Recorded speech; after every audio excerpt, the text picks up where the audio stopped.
Hai semuanya, apa kabar? Sehat, sukses, bahagia selalu ya. Jangan lupa subscribe, like, dan share sebanyak-banyaknya pada teman, sahabat, keluarga, pasangan, dan juga ke grup WhatsApp yang Anda miliki, supaya kami dapat lebih cepat berkembang dalam memberikan insight, informasi, maupun edukasi di bidang investasi, mindset, dan pasar modal. Yuk kita mulai. Kali ini kita membicarakan salah satu keluarga terkaya di dunia, yaitu keluarga Rockefeller. Keluarga Rockefeller sering disebut-sebut sebagai keluarga yang dapat menciptakan krisis moneter internasional hanya dalam waktu semalam.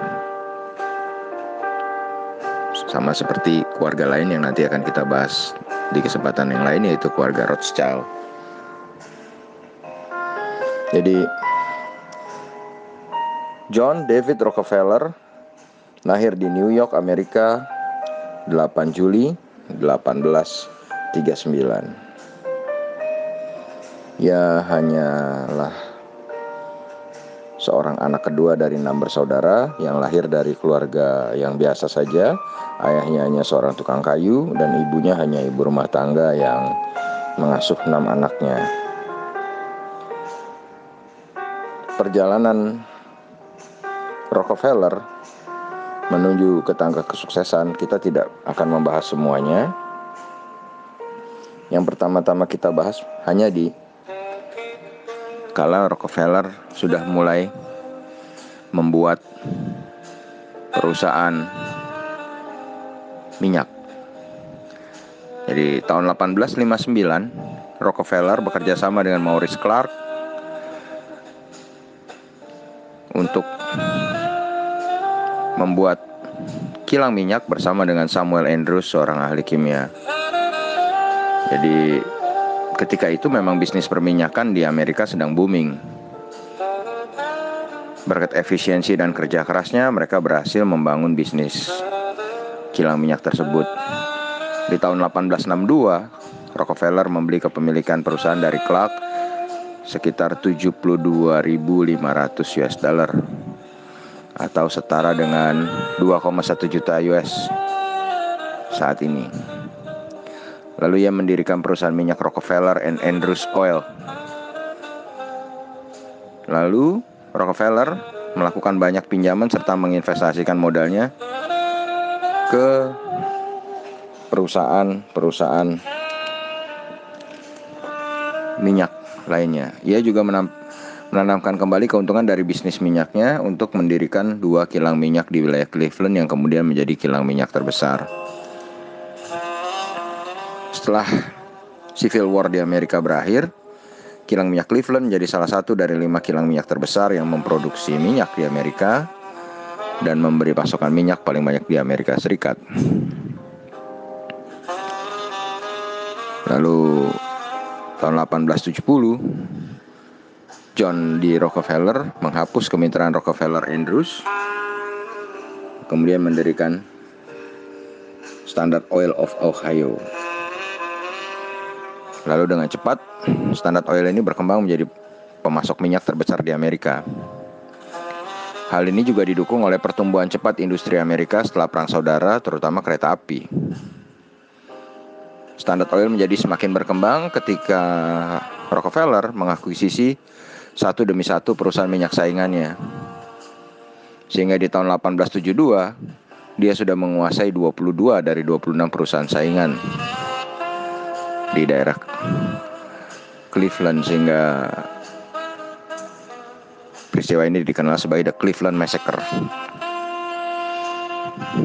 Bahkan saingan berat Rockefeller, yaitu Charles Pratt dan Henry Rogers, kewalahan menghadapi Standard Oil milik Rockefeller.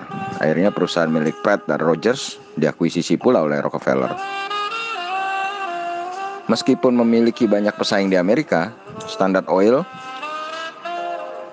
milik Rockefeller dengan cepat mendominasi bisnis penyulingan di Amerika. Dan mereka menguasai 90% dari pasar minyak Amerika. Standard Oil seringkali menjual minyak jauh di bawah harga dengan harga yang bervariasi, serta memberikan diskon pada para pelanggan mereka. Ini kemudian membuat ketergantungan pada para konsumen terhadap minyak dari Standard Oil milik Rockefeller, sehingga membuat banyak wartawan dan politisi ketika itu menuduhnya melakukan monopoli.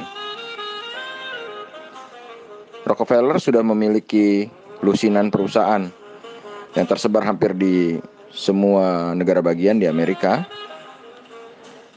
Namun karena munculnya peraturan dari badan legislasi mengenai pembatasan perusahaan, membuat Rockefeller mendirikan perusahaan korporasi yang kemudian dikenal dengan Standard Oil Trust.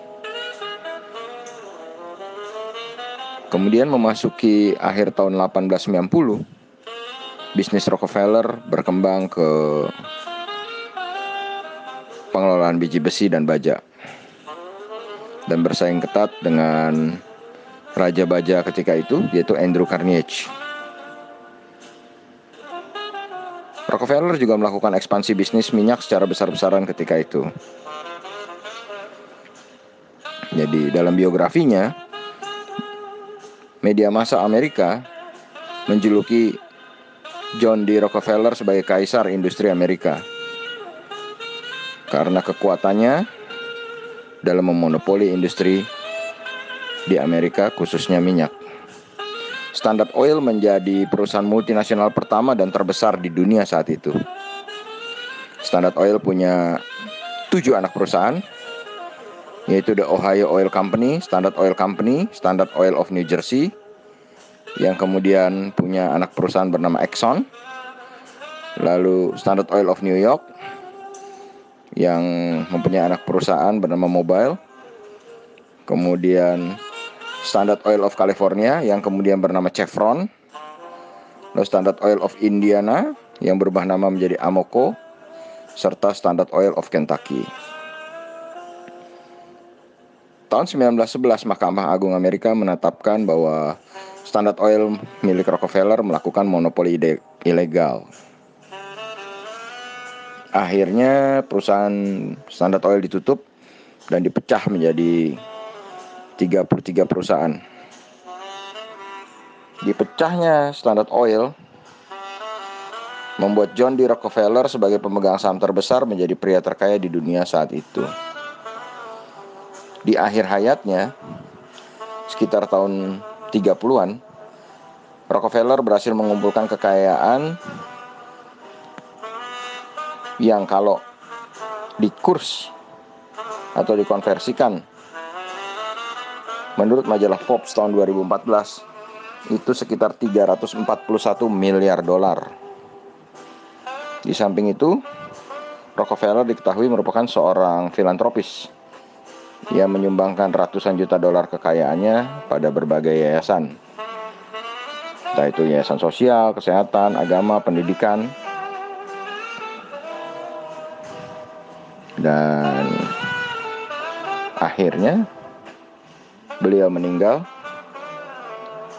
tanggal 23 Mei 1937 di Florida pada usia 97 tahun.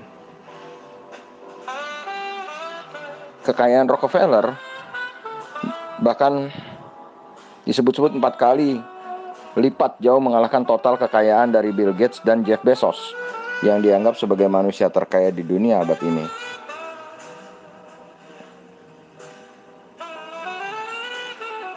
Rockefeller sendiri menikah dengan Laura Celestia Spelman tahun 1864 dan dikurniai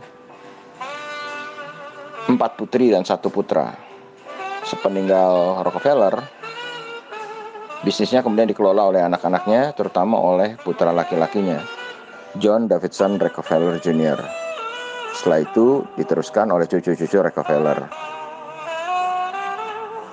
Rockefeller yang menguasai Standard Oil yang ketika itu telah dipecah sudah memiliki puluhan anak perusahaan.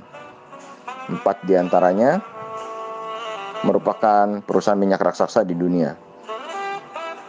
Siapa yang nggak tahu ExxonMobil, Chevron, BP atau British Petroleum, dan Marathon.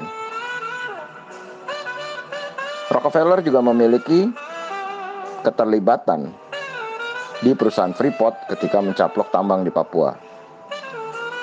Banyak yang beranggapan ini merupakan salah satu dari konspirasi Rockefeller di Indonesia.